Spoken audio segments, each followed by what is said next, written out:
What up, Hurricane fans? Welcome back. Yesterday, of course, was the 2021 spring game, and there's lots to get into, lots to talk about. Later tonight at the Miami Flow Show, he and I will do a deep dive on everything as far as the offense, the defense, how the quarterbacks did, and all that stuff. But right now, I just want to give you my quick 5 or 6 minute take on what I thought of the scrimmage, both positive and negative. So let's not waste any more time. Let's dive right in.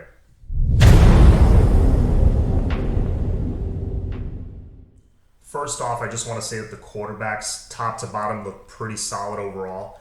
Tyler Van Dyke, it looked like when he was in, the play calling was a little more conservative, a little more vanilla.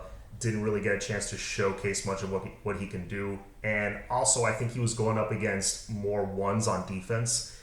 Although, did a very good job, made very accurate throws. Jake Garcia seemed to be the better quarterback yesterday. Garcia, the play calling was a little more aggressive when he was in, and he was a little streakier. But when he was on a good streak, when he was in a rhythm, he was very difficult to stop. He was making quick decisions, really accurate throws.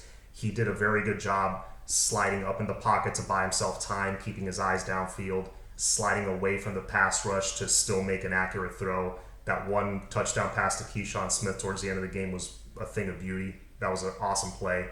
And I was just very impressed by the quarterback play overall, especially Jake Garcia. I thought he won the day, in my opinion. The pass blocking, very impressed there. I think they've made already some solid progress. When DJ Scaife especially came in at right tackle, the combination of him, Zion Nelson at left tackle, I thought they both did an awesome job really silencing that edge rush. So it seems like we got a pretty solid pass blocking O-line with all those returning starters. The running backs weren't really utilized much. Of course, Don Chaney was out with a shoulder injury, so we did not see him. We may not see him until the fall, unfortunately. So hoping for a speedy recovery. I think Don Chaney is our most talented back. Cam Harris, I remember having one carry for like 7 or 8 yards. Jalen Knighton had a handful of carries. It was mostly the walk-ons, and even then, they didn't hand the ball off that much. It was really an air-it-out type of spring game. The wide receivers, let's dive into this really quick. If Keyshawn Smith, Charleston Rambo, Mike Harley, and Xavier Restrepo are not the top 4 going into the fall, then there's something seriously wrong. I think those 4 guys are far and away the best receivers on the team. There's a big drop-off. And 5th and 6th on my depth chart right now are Pope and Wiggins. I will give Pope some props. You know, if we're gonna bash him for the drops, I gotta give him some props here. After his one big drop that might have gone for a touchdown. I mean, there was no one within 20 yards of him, and it hit him right in the hands. After that, he did a good job bouncing back. I think he had like 5 or 6 catches on the day for like 70 something, 80 yards, something like that. He did have the 52-yard bomb from Garcia later in the game. So he did a nice job bouncing back. But right now, he's 5th on the wide receiver depth chart. And keep in mind, we still got Romello Brinson, Rashard Smith, and Jacoby George coming in the summer. So it's not even a guarantee he's going to be in the top 6. But of course, seniority and all that stuff, he's going to get playing time. I just don't think it's going to be as a starter. I think his role as a starting receiver has come to an end at the University of Miami. Now, on defense, I thought the linebackers, strikers, safeties all did a very good job flying around, making great tackles, making plays. I really liked the one play that Keontre Smith made early in the game where Jalen Knighton looked like he had the edge and he was going to take off down the sideline, and he just wrapped him up and brought him down. Great tackle there, not swiping at the ankles, no arm tackling. He wrapped up both legs and brought him down. I'd love to see more of that, and I'd love to see more Keontre Smith at weak side linebacker because I thought he did a great job there. Also, open field tackling just in general was light years better than it was last year.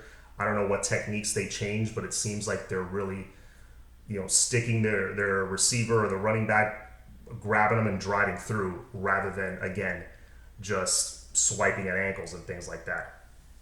A few guys that really stood out on defense to me, a few of the young guys, because again, a lot of the starters were out with minor injuries. Avante Williams, first play of the game, blows up a bubble screen meant for Mike Harley, wraps him up, brings him down for a loss of like 4 or 5 yards. He had a few plays like that where he made an immediate impact. So Avante Williams, very impressed there. I don't know if he's going to start, but he's going to have he's going to have a big role on this defense, and it's going to be hard to get him off the field once he's on. Another guy like that, Chase Smith.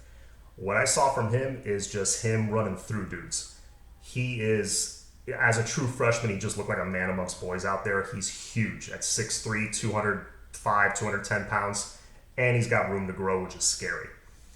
And then you got Cam Kinchens, who had the one nice interception, had a few good open field tackles. He had some good coverage. I think he had another pass breakup. He was very good today. I'm a huge Cam Kinchens fan, and I think he's going to have an excellent career at Miami. He may even have a better career, end up having a better career than James Williams. We'll see. That's just my take. I just think his football IQ is off the charts. And also the D-line, I thought, especially the D tackles, I think did a pretty decent job stopping the run. John Ford had a nice day. He had a few tackles, a couple TFLs. And I think that's it for the positives. As for the negatives, luckily there weren't nearly as many. You had a bunch of penalties on the first drive. It was mostly offsides penalties. Got to clean that up. They seemed jittery, but it looked like they did clean it up after the first possession. The drops. Wiggins had a couple of bad drops. You had one where he had it in his hands, but it was ripped out by DJ Ivey. Great job by DJ Ivey to not give up on the play and rip it out, but you gotta, that ball's in the breadbasket. You gotta hang on to it, especially a 50-yard bomb like that. Pope, of course, had the one big drop down the sidelines that he was by himself. He could have gone for 6 if he hung on to it. So, of course, the drops were bad. And also, I just noticed very little rush coming off the edge. But that could be more because Zion Nelson and DJ Scaife did a great job just holding that down, locking down their man, and not letting anybody through, which I'm very excited about that. Just the fact that we don't have 2 inexperienced guys starting at tackle. We have 2 very quality, experienced guys. Zion Nelson, a guy that could be, first, second round caliber from what we're hearing. And DJ Scaife, who's finally moving back to his original spot where I thought he looked very good as a freshman in 2018. So that's pretty much it for me.